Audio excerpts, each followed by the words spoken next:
श्रोताजनों को सप्रेम सादर नमस्कार। हम संपूर्ण भारत के लिए भारतीय शिक्षा की व्यवस्था कैसे हो और उसका स्वरूप कैसा हो, इस विषय में 3 भागों में चिंतन कर रहे हैं। एक का नाम है राम विद्यापीठ, दूसरे विभाग का नाम है व्यास विद्यापीठ और तीसरे विभाग का नाम है पितामही विद्यापीठ। भारत में शिक्षा हमेशा सार्वत्रिक रही है। ऐसा नहीं है कि केवल विद्यालय में जाने से ही शिक्षा प्राप्त होती है।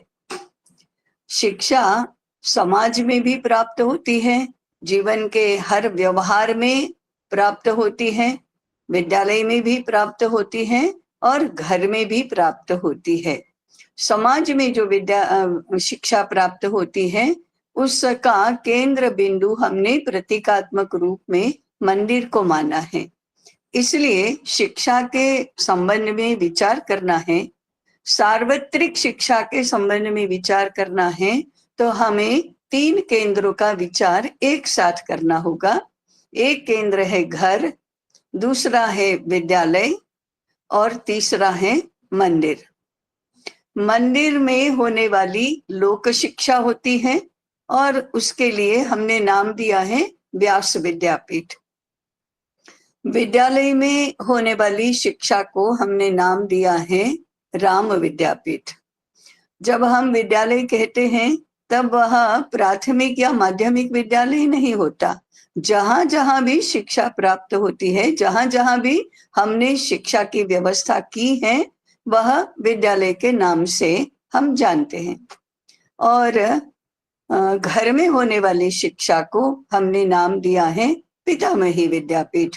हमने पहले ही सत्र में कहा था कि घर में होने वाली शिक्षा यदि संपूर्ण देश के संदर्भ में विचार में लेनी है तो इसका दायित्व किसके ऊपर होगा? तो पितामही पर होगा। सुसंस्कृत, सुशिक्षित, समझदार, ऐसी अनुभवी पितामही ऐसे कुटुंब में होने वाली शिक्षा का दायित्व अपने ऊपर ले सकती है। इसलिए इस विद्यापीठ का नाम हमने पितामही विद्यापीठ ऐसा रखा है। इन चिंतन सत्रों में हम रोज रोज होने वाली शिक्षा के संबंध में या छोटे छोटे अत्र तत्र सर्वत्र होने वाले प्रयोगों के संदर्भ में विचार नहीं करेंगे। आज हम शिक्षा के क्षेत्र में मूल भारतीय विचार से इतने दूर और इतनी विपरीत दिशा में पहुंच गए हैं कि हमें यदि पुनः स्वस्थ होना है, स्वस्थित होना है, भारतीयता का ही विचार करना है और उसकी प्रतिष्ठा का विचार करना है, तो मूल में जाना पड़ेगा।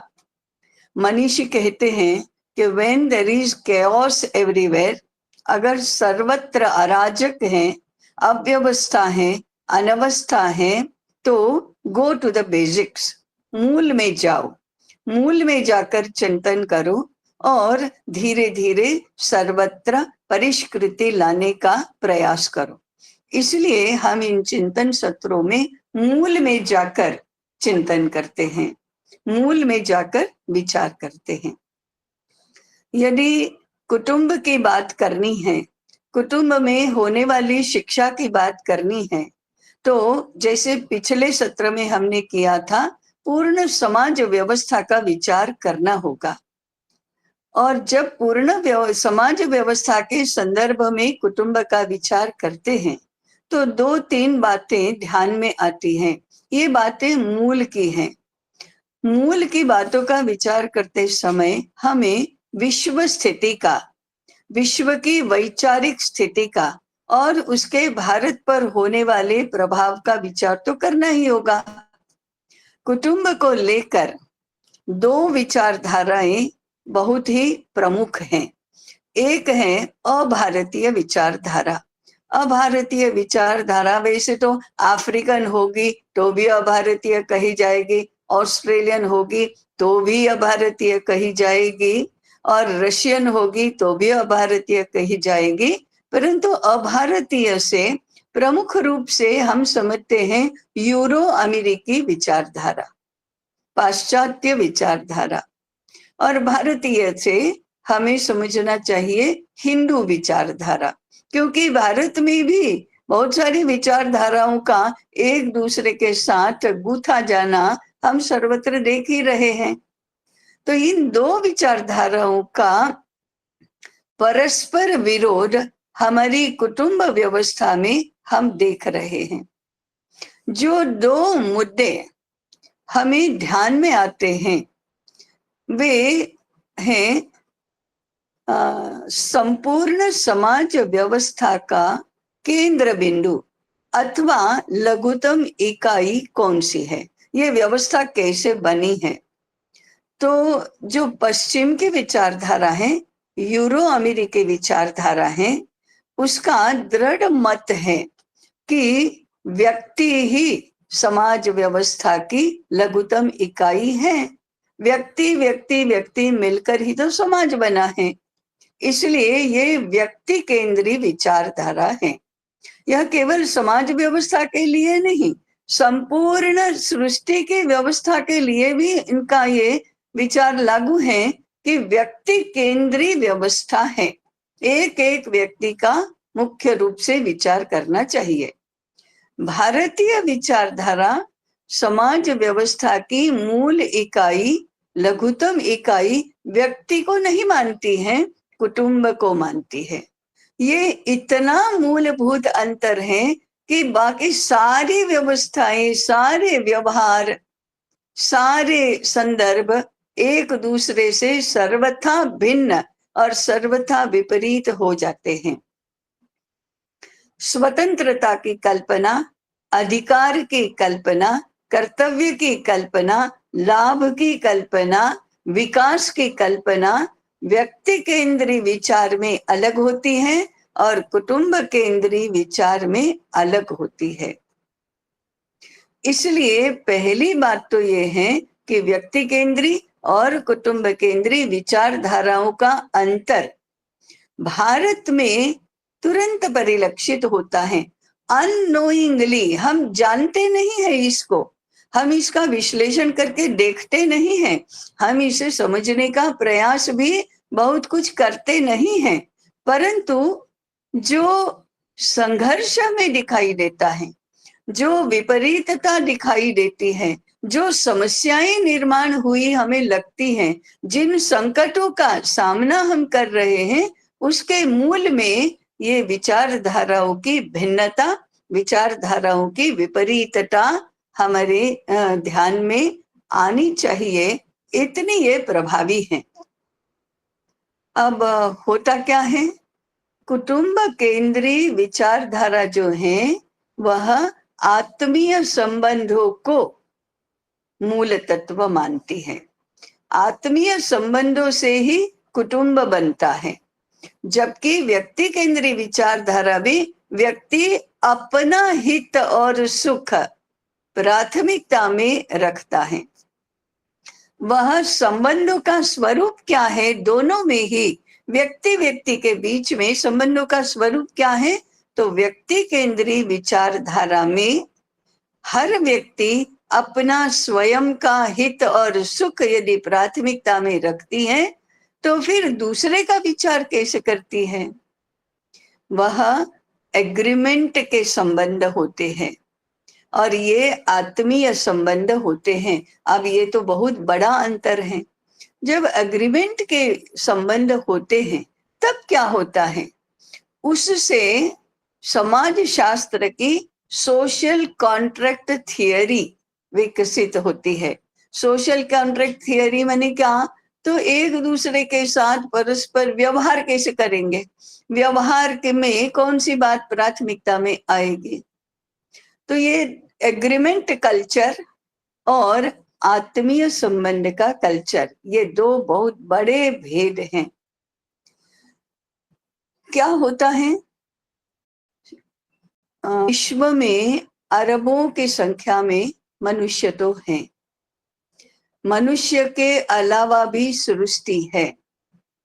अब व्यवहार में nobody can live in isolation। अकेला तो कोई रह ही नहीं सकता। केवल भावात्मक दृष्टि से नहीं, व्यवहार की दृष्टि से भी मेरे जीवन की सभी आवश्यकताएं मैं अकेली पूरी नहीं कर सकती। मुझे अन्न चाहिए तो मैं अन्न उगाऊंगी, वस्त्र चाहिए तो वस्त्र बुनूंगी, निवास चाहिए तो मैं घर बनाऊंगी, मुझे शिक्षा चाहिए तो मैं कर लूंगी, मेरा स्वास्थ्य ठीक नहीं है तो मैं ही अपनी चिकित्सा करूंगी। ऐसा होता नहीं है। ये तो शुद्ध भौतिक आवश्यकताएं हुई। परंतु मुझे बात करने के लिए कोई चाहिए, मुझे झगड़ा करने के लिए भी कोई चाहिए। इसके बिना भी भावात्मक आयाम के बिना भी जीवन तो संभव होता ही नहीं है। इसलिए मूल सिद्धांत बना nobody can live in isolation, emotionally और प्रैक्टिकली। व्यवहार में भी और भावना में भी कोई अकेला तो रह ही नहीं सकता। अब अकेला नहीं रह सकता तो मेरी आवश्यकताएं दूसरों से पूर्ण होंगी और दूसरों की आवश्यकताएं मुझे पूर्ण करनी पड़ेंगी। इसलिए आदान प्रदान का व्यवहार तो रहता ही है। मुझे कुछ देना होता है, मुझे कुछ प्राप्त होता है। ऐसा लेन देन का व्यवहार है, कहीं छोटे छोटे पैमाने पर, कहीं बहुत बड़े पैमाने पर, परंतु परस्पर आदान प्रदान के बिना यह जीवन संभव ही नहीं होता है। अब ये आदान प्रदान की बात जब आती है तब उसके दो आयाम होते हैं, दो दृष्टि होती है।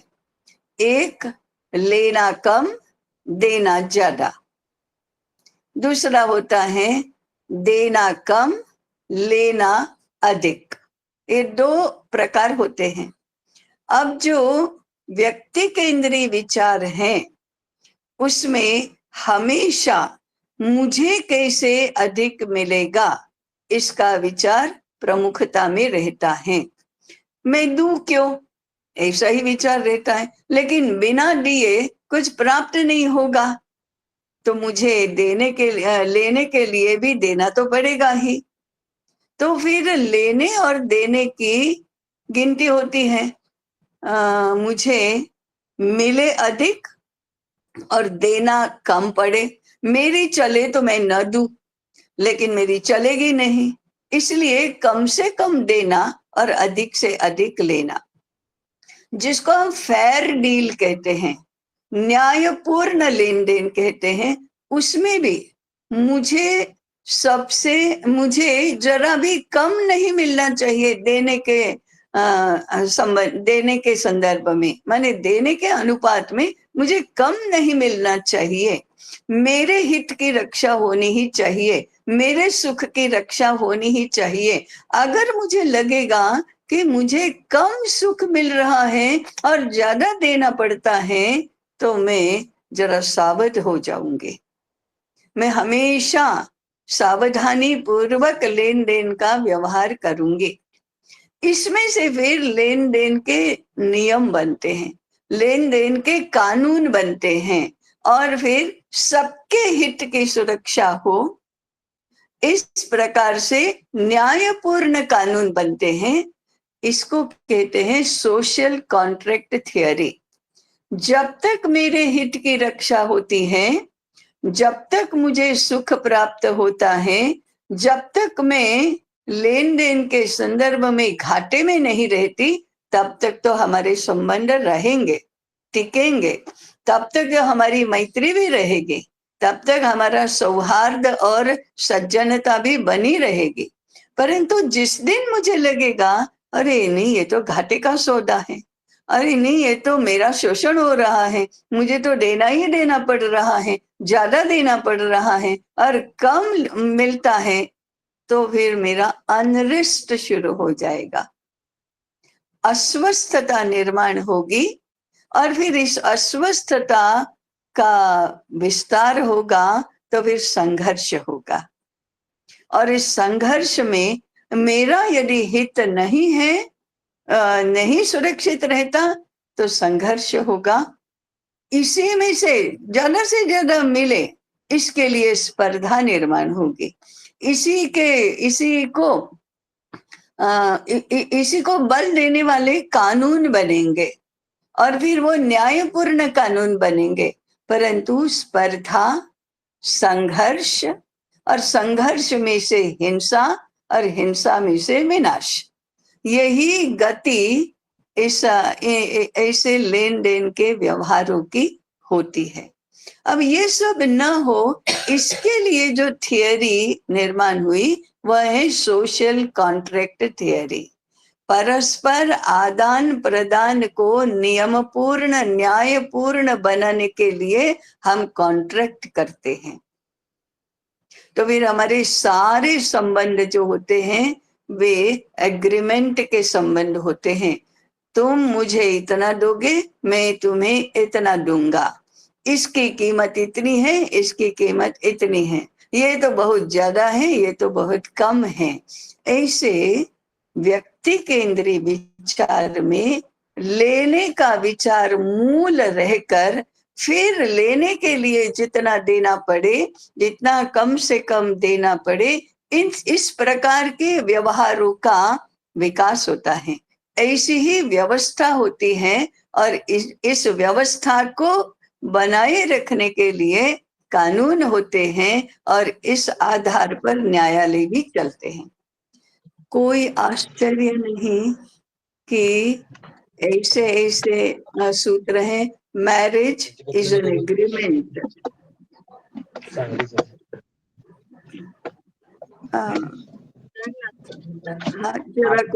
जरा कोई बंद करे, म्यूट करे।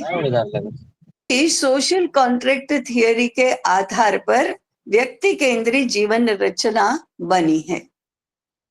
तो पति पत्नी के संबंध में एग्रीमेंट, माता पिता और बच्चों के, संतानों के संबंध में एग्रीमेंट, भाई भाई के संबंध में एग्रीमेंट, और इसका फिर आगे जाकर विस्तार होगा एम्प्लॉई और एम्प्लॉयर के बीच में एग्रीमेंट, ग्राहक और व्यापारी के बीच में एग्रीमेंट, और सरकार और प्रजा के बीच में एग्रीमेंट। सर्वत्र ये एग्रीमेंट कल्चर के आधार पर समाज व्यवस्था होती है। और समाज व्यवस्था के जितने भी अंग हैं, अर्थव्यवस्था, शिक्षा व्यवस्था, न्याय व्यवस्था, राज्य व्यवस्था, उद्योग व्यवस्था, वाणिज्य व्यवस्था, ये अर्थव्यवस्था के अंग जो हैं वे सारे के सारे एग्रीमेंट के आधार पर ही बनते हैं। ये एक बहुत बड़ा एक आयाम है। परंतु आत्मीय संबंधों के आधार पर जो समाज व्यवस्था बनती है, उसमें भी लेन देन तो होता ही है, आदान प्रदान तो होता ही है, परंतु उसकी दृष्टि बदलती है, लेना कम, देना अधिक। तो एक सज्जन मनुष्य की रीत होती है, मैं कितना अधिक दूं और कितना कम मुझे लेना पड़े। ऐसा ये देने से व्यवहार शुरू होता है। देने का ही मन अधिक करता है, देने में ही आनंद है, देने में ही सुख है, देने में ही प्रतिष्ठा भी है। पूर्ण समाज व्यवस्था के मानक ही बनते हैं कि कोई कितना देता है। जितना विकसित अधिक, उतना वह अधिक देता है, अथवा उल्टा कहे, जो अधिक देता है वह अधिक विकसित होता है। आत्मीय संबंधों की यह स्वाभाविक प्रवृत्ति है। लेने में इतना अच्छा नहीं लगता, लेने में भी सुख तो मिलता है, परंतु देने में जो सुख और आनंद है वह लेने के सुख से अधिक है। भारतीय समाज व्यवस्था यह देने के संबंधों में से विकसित हुई है, वह आत्मिक संबंधों के आधार पर विकसित हुई है। इसलिए भारत के लिए यह स्वाभाविक है। विवेकानंद केंद्र करके एक बहुत बड़ी संगठन है, उसकी प्रार्थना की 2 पंक्तियां हैं। जीवने यावदादानं स्यात् प्रदानं ततोधिकम् इत्येषा प्रार्थनास्माकं भगवन् परिपूर्यताम्। हे भगवान, हमारे जीवन में हमारी इतनी एक प्रार्थना का तू पूर्ण कर, प्रार्थना का स्वीकार कर। क्या? जीवन में लेने का जो भाग्य है उससे ज्यादा देने का ही भाग्य हो। मेरे जीवन में लेना लिखा है, उससे ज्यादा देना हो, इतनी हमारी प्रार्थना है भगवान, तुम स्वीकार करो। तो ये देने की संस्कृति बनती है, इसमें से लेने की नहीं। हाँ, जब सब लोग देने का विचार करते हैं तो सबको मिलता तो है ही, किसको देंगे? परस्पर ही तो देंगे।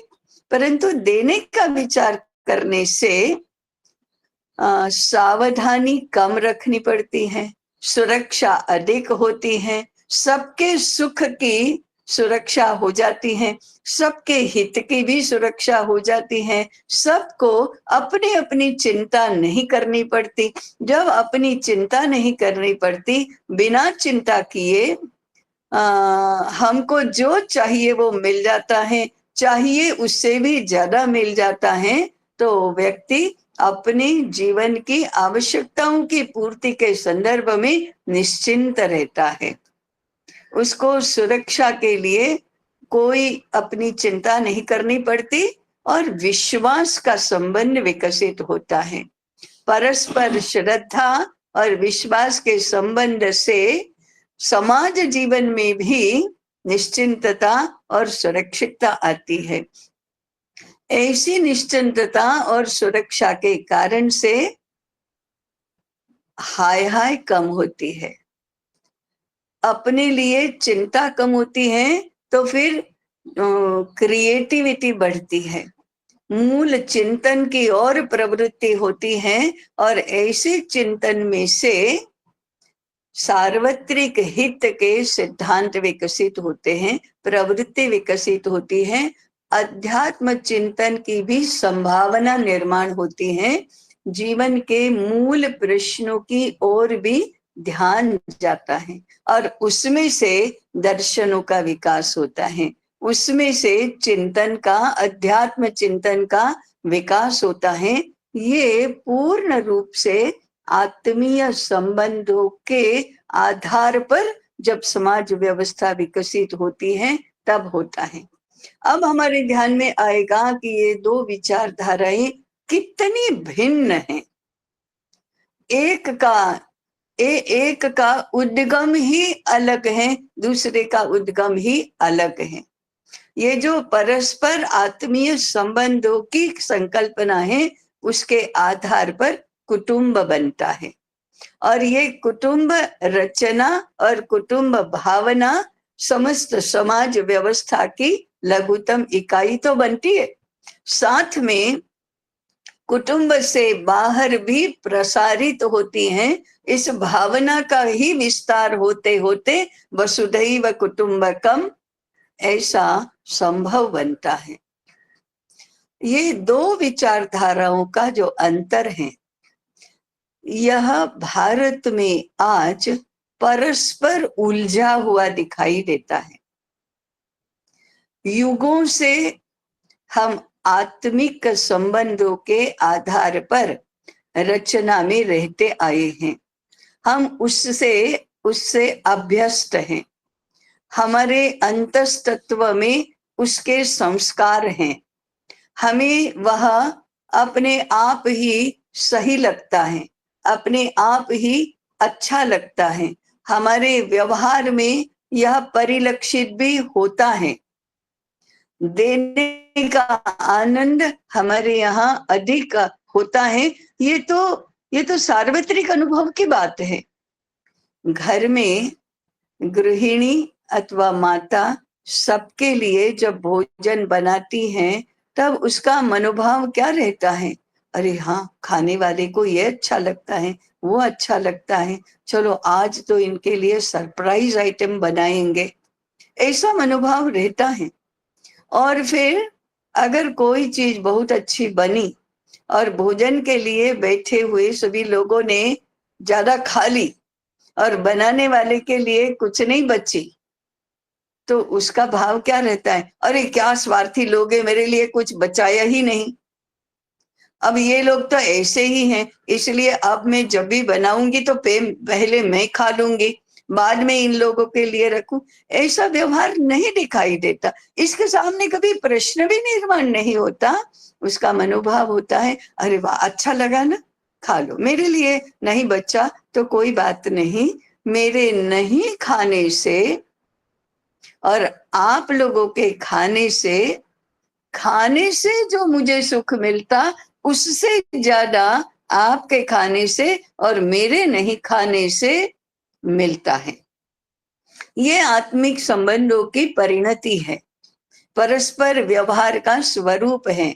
और ये हम घर घर में देखते हैं। अभी तक तो कोई माता ऐसी हमने देखी नहीं कि जो बच्चों को या पति को या सास ससुर को बिना खिलाए स्वयं ही खा लेती हो, दूसरों के लिए नहीं बचा तो नहीं बचा। नहीं, अभी भी खाने वालों के लिए भोजन बनता है। अभी भी पुराने घरों में जो बहुत सारा पढ़ लिख कर स्वतंत्रता और समान अधिकार की चिंता नहीं करती हैं, ऐसे घरों में जब गृहिणी अकेली होती है तो अपने लिए खास कुछ नहीं बनाती। खाने वाले जब ज्यादा होंगे तभी खाना बनाने की तो मजा है। ये हमें स्मृति में तो है, अभी कभी अनुभव में नहीं आता होगा या व्यवहार में नहीं होगा तो भी स्मृति में तो है, और स्मृति में ही आनंद का अनुभव हमको होता है।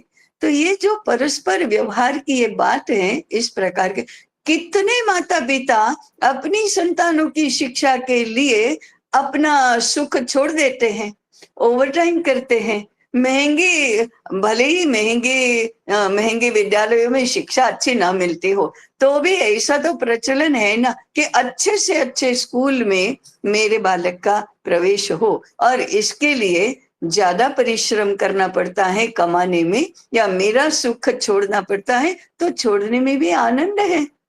ऐसा तो हम घर घर में देखते ही हैं।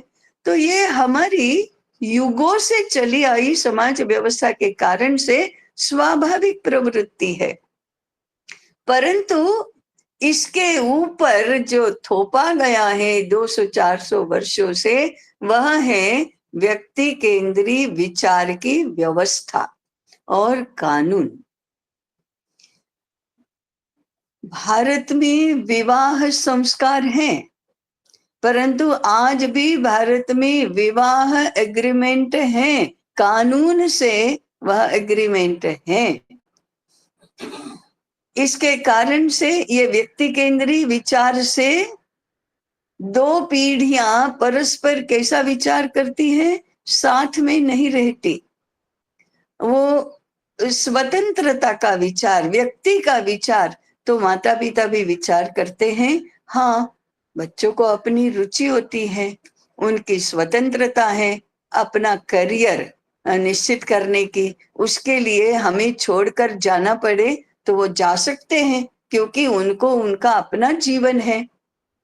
पुत्र के लिए कन्या का चयन करते समय पुत्र की मर्जी का ही विचार किया जाता है, जबकि भारत की व्यवस्था में वर और घर के दो बातों में घर को प्राथमिकता दी जाती है। आज वर को या कन्या को ही प्राथमिकता दी जाती है। क्यों?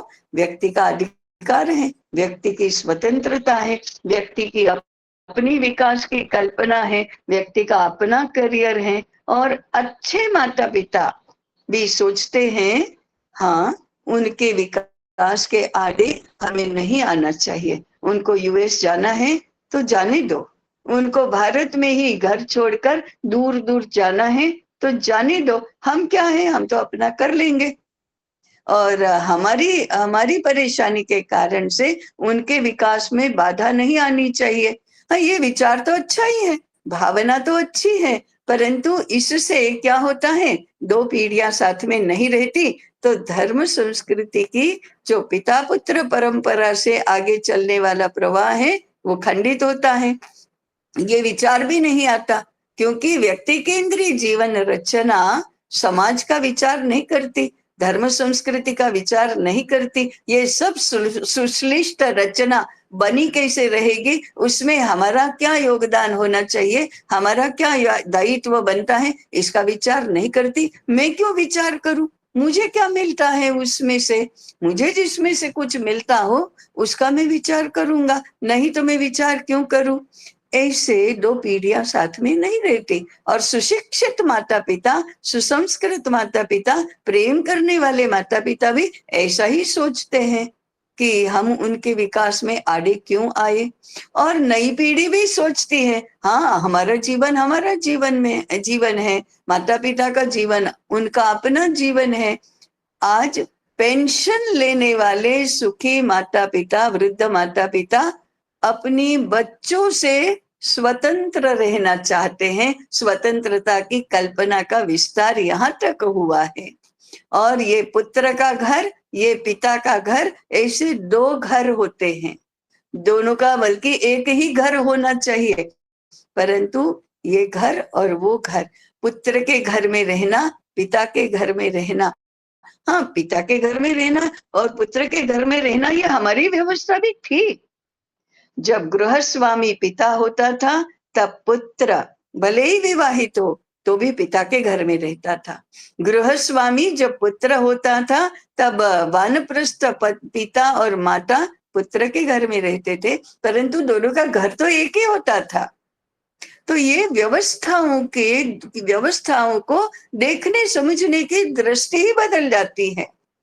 तो भारत में आज क्या हुआ है, अंतस्तत्व में आत्मीयता है, अंतस्तत्व में आत्मीयता से सुख मिलता है, अंतस्तत्व में और किसी के लिए कुछ करने से आनंद आता है, समाधान होता है, संतोष होता है।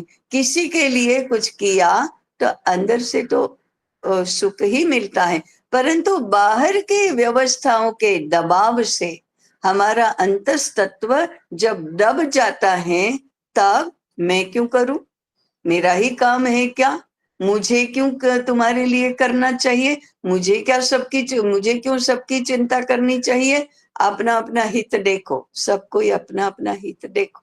मेरा भी अधिकार है, मेरी भी स्वतंत्रता है, मुझे भी अपना करियर और अपना जीवन सुनिश्चित करने का अधिकार है, ऐसा होता है। तो दो व्यवस्थाओं का संघर्ष हमारी कुटुंब व्यवस्था में भी दिखाई देता है और हमारे कुटुंबों की रचना बदलने लगी है।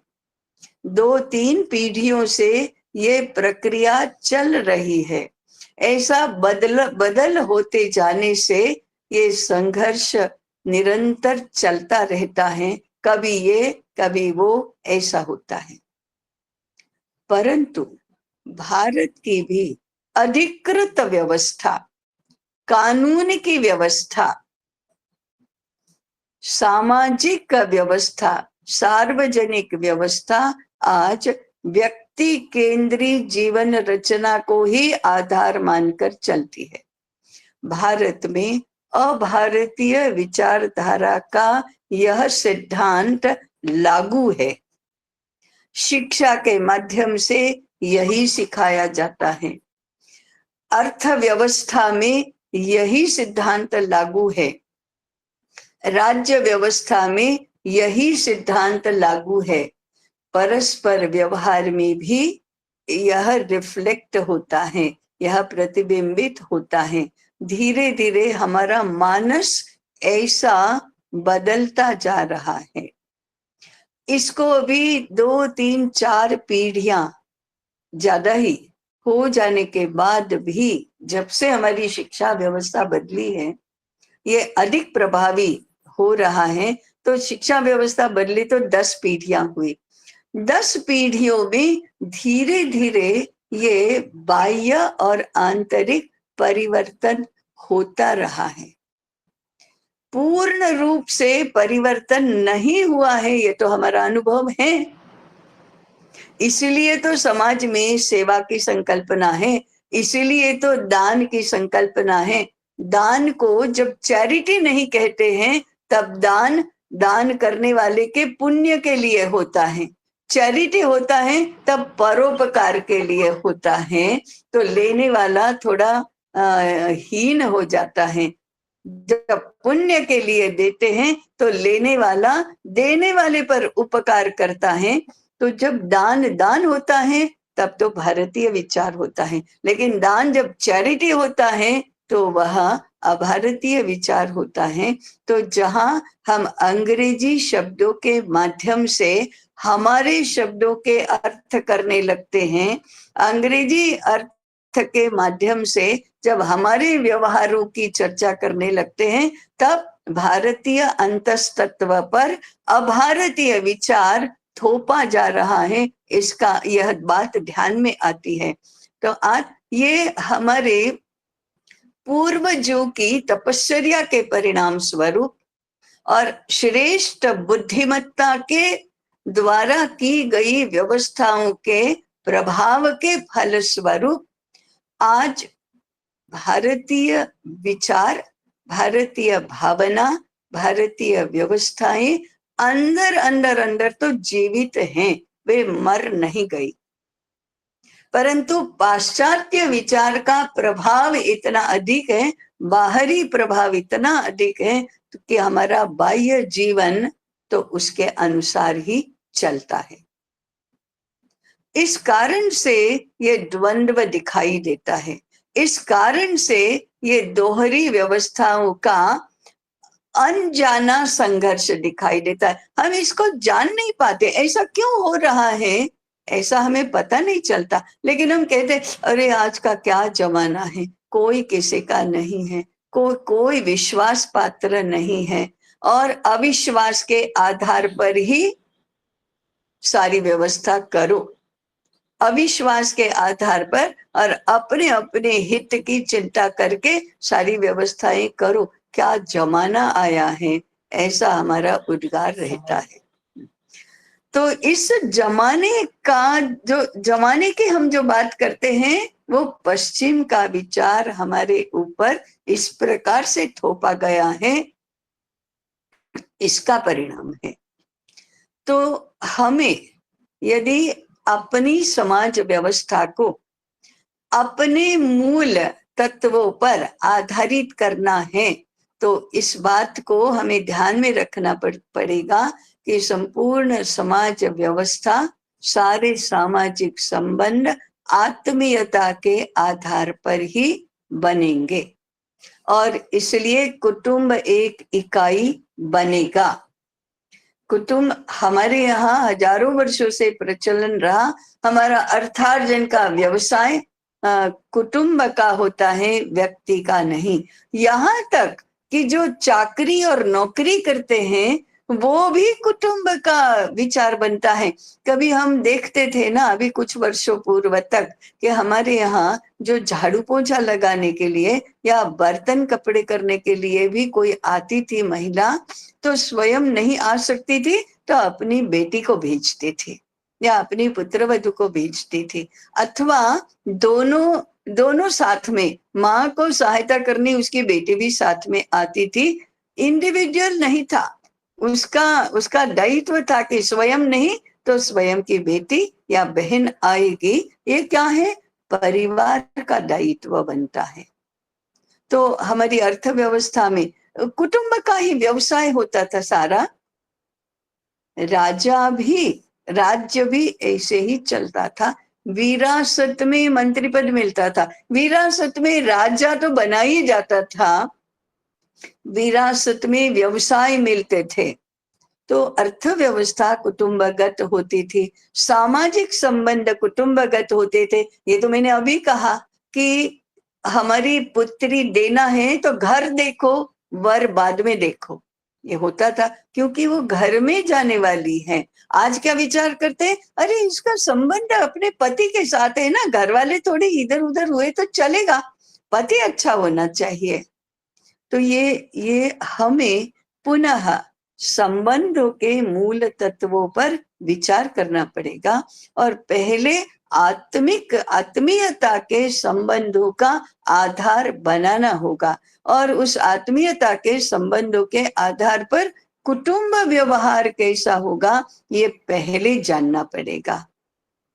ऐसा एक के बाद एक छोटी बड़ी बातों में, छोटे बड़े आयामों में देखने का प्रयास हम अगले सत्र में करेंगे, और कुटुंब को एक बार आत्मिक संबंधों के आधार पर व्यवस्थित करके कुटुंब भावना का विस्तार अर्थव्यवस्था में, शिक्षा व्यवस्था में, राज्य व्यवस्था में, अर्थव्यवस्था के सभी अंगों में कैसे हमारे यहाँ किया जाता था, आज भी वैसा हो सकता है कि नहीं, इसका विचार हम धीरे धीरे आगामी सत्रों में करेंगे।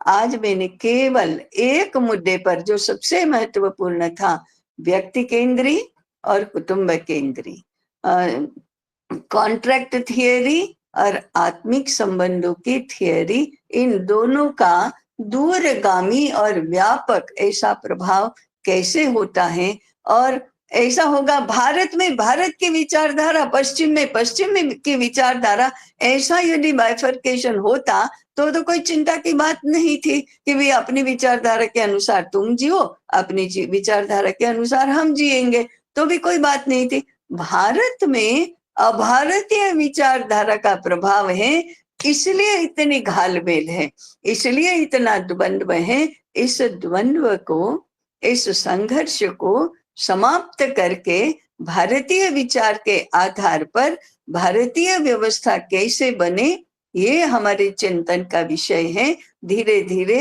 हम इसको उद्घाटित करते जाएंगे। मुझे लगता है समय हो गया है, तो मैं यहाँ रुकती हूँ। आपके सुझाव या आपके प्रश्न, आप अपना विचार भी व्यक्त कर सकते हैं, आप अपनी जिज्ञासा भी प्रस्तुत कर सकते हैं। अभी यहाँ रुकती हूँ। सबको नमस्कार।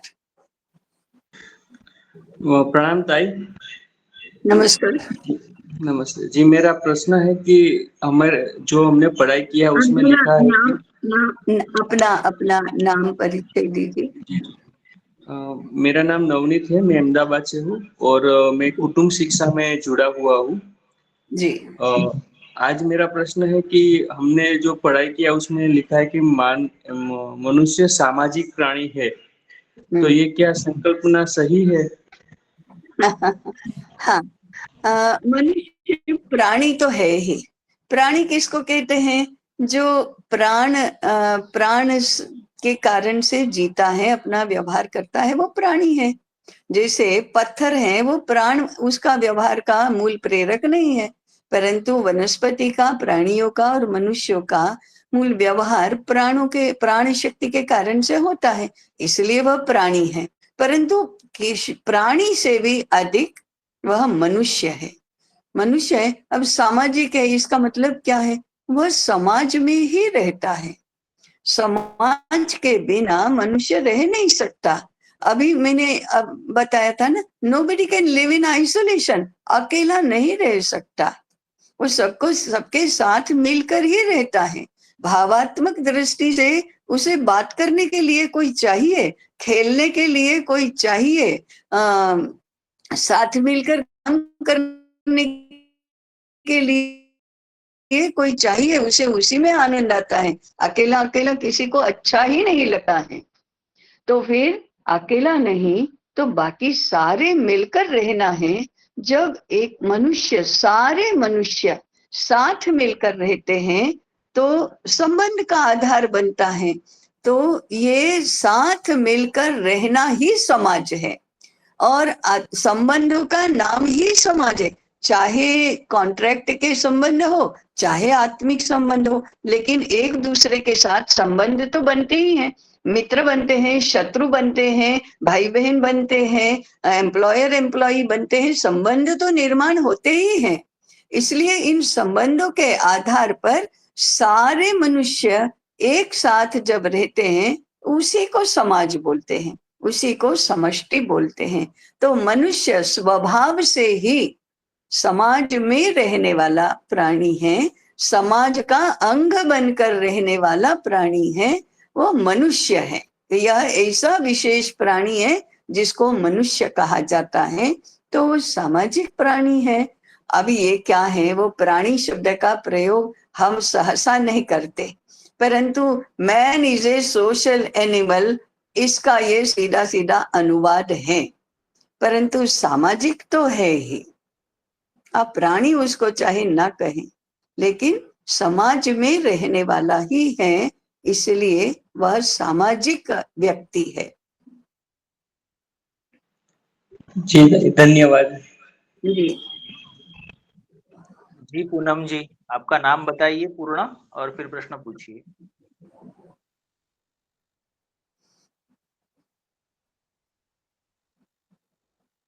नमस्कार ताई, मैं पूनम मिश्रा नागपुर से बोल रही हूँ। मैं नमस्कार। नमस्कार। मेरा प्रश्न है हम्म परिवार। हम्म आपने जो परिवारवादी परिवार जो शब्द का यूज किया है, हम्म आज की जो वर्तमान जो स्थितियां हैं उसमें परिवार बहुत छोटा होता जा रहा है और हम्म संयुक्त परिवार की जो परिभाषा है वो ये नग्न हो चुकी है, बिल्कुल शून्य हो चुकी है। हम्म तो इसमें हमको यदि संयुक्त परिवार है और इसके कारण बच्चों में संस्कार जो है वो दूर होते जा रहे हैं, खत्म होते जा रहे हैं। हम्म बच्चे आजकल विदेश चले जाते हैं तो उनकी एक अपनी अलग दुनिया हो जाती है, संस्कारों से वो दूर होते जा रहे हैं। तो हम्म ये सब चीजों को यदि हमको परिवार को बनाए रखना है तो पहले तो हमें अपने रिश्तेदारों से संबंध अच्छे बनाना पड़ेगा। आत्मीयता का आपने जो शब्द यूज किया, आत्मीय भरे रिश्तेदार ये संबंध होने चाहिए। तो ये सब कैसे संभव हो सकेगा? ये आज के करने से, परिवेश में तो नहीं लग रहा है। हाँ, अभी नहीं लग रहा है। अभी हम इतने त्रस्त हो चुके हैं ये सारी व्यवस्था से कि हमको हताशा आती है, निराशा आती है, और हम कहते हैं अरे ये कुछ नहीं होता। अभी आज इतनी दुनिया बिगड़ चुकी, सारे लोग ऐसा विपरीत व्यवहार करने लगे हैं कि ये तो नहीं हो सकता। ऐसा लगना स्वाभाविक है, ठीक है, ऐसा लगता है, परंतु हमें पता है कि ऐसा नहीं होना चाहिए, और हमारी चाह है कि आत्मीय संबंधों के आधार पर पुनः समाज व्यवस्था होनी चाहिए। हमारी नई पीढ़ी में संस्कार आने चाहिए, पुरानी पीढ़ी की किसी ने चिंता करनी चाहिए, नई पीढ़ी ने करनी चाहिए। ऐसा जब तक हमको लगता है, जब तक हमारे मन में इसकी चाह है, जब तक हमारी बुद्धि सक्रिय है, तब तक तो आशा है। और फिर अगर इसी बुद्धि, हृदय और कर्तृत्व से हम कुछ करने लगेंगे तो निश्चित इसमें परिवर्तन होगा। संभावना तो है, क्योंकि बीज है अंतस्तत्व में, हमें ये सब चाहिए है, हमें पता है, हमारी स्मृति में ये सब है। तो यदि हम प्रयास करें, यदि हम निश्चय करें, तो ऐसा परिवर्तन पुनः हो सकता है।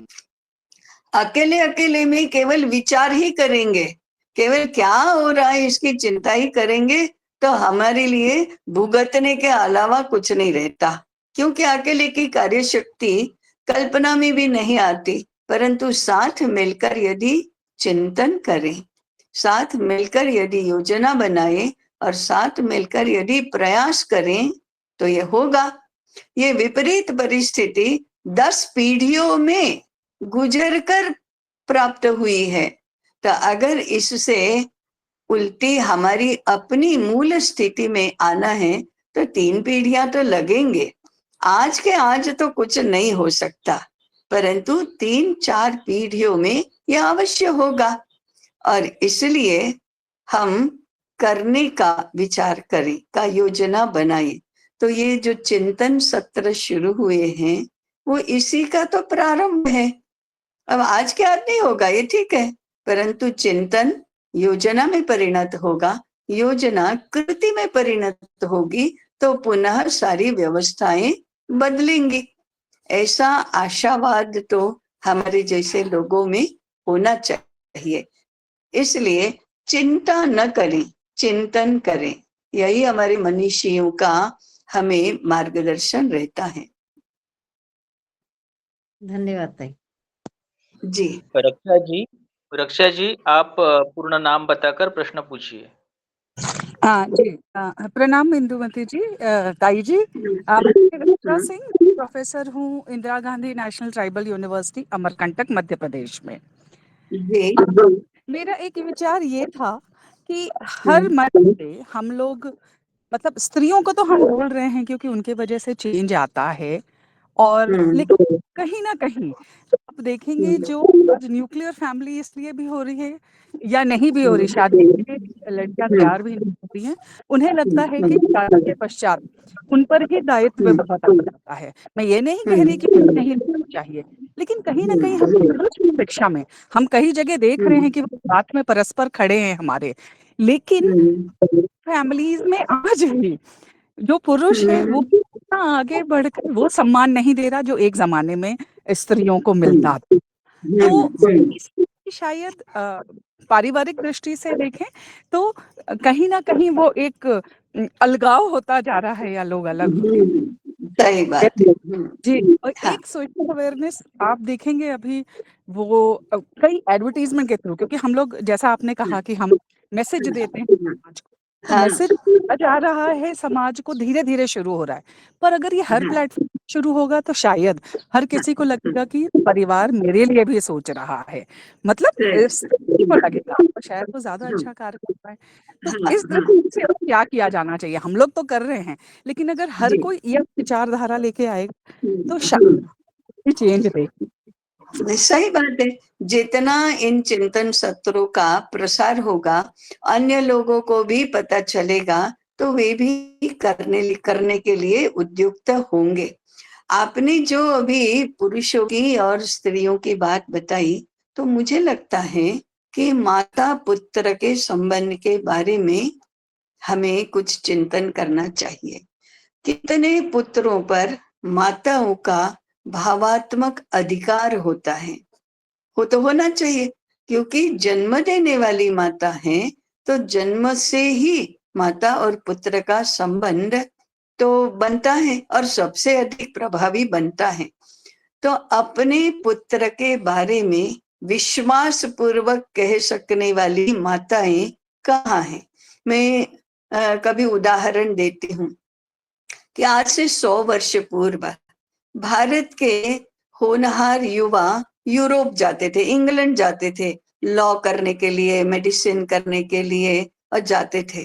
तब उनकी तुलना में अनपढ़, अशिक्षित माता, वो अनपढ़ और अशिक्षित तो हम आज के संदर्भ में बोलते हैं, बाकी वो बहुत ही सुसंस्कृत, समझदार और अनुभवी और ऐसी माताएं होती थी, परंतु पढ़ी लिखे नहीं। ऐसी माता कहती थी पुत्र को कि तुम जा रहे हो, 3 वर्ष रहोगे, वापस 3 वर्ष में आधा संदेश व्यवहार का तो कोई साधन ही नहीं है, कभी कोई पत्र वित्र लिखा तो बाकी तो है नहीं, लेकिन तुम इस घर के हो, मेरे पुत्र हो, मांस मदिरा का सेवन नहीं करना। तो ये बात पुत्र को याद रहती थी।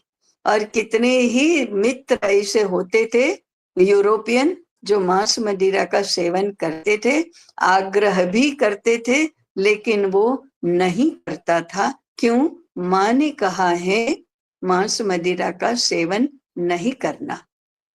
इधर माँ को भी विश्वास होता था मेरा पुत्र है, नहीं करेगा, मेरी बात नहीं टालेगा।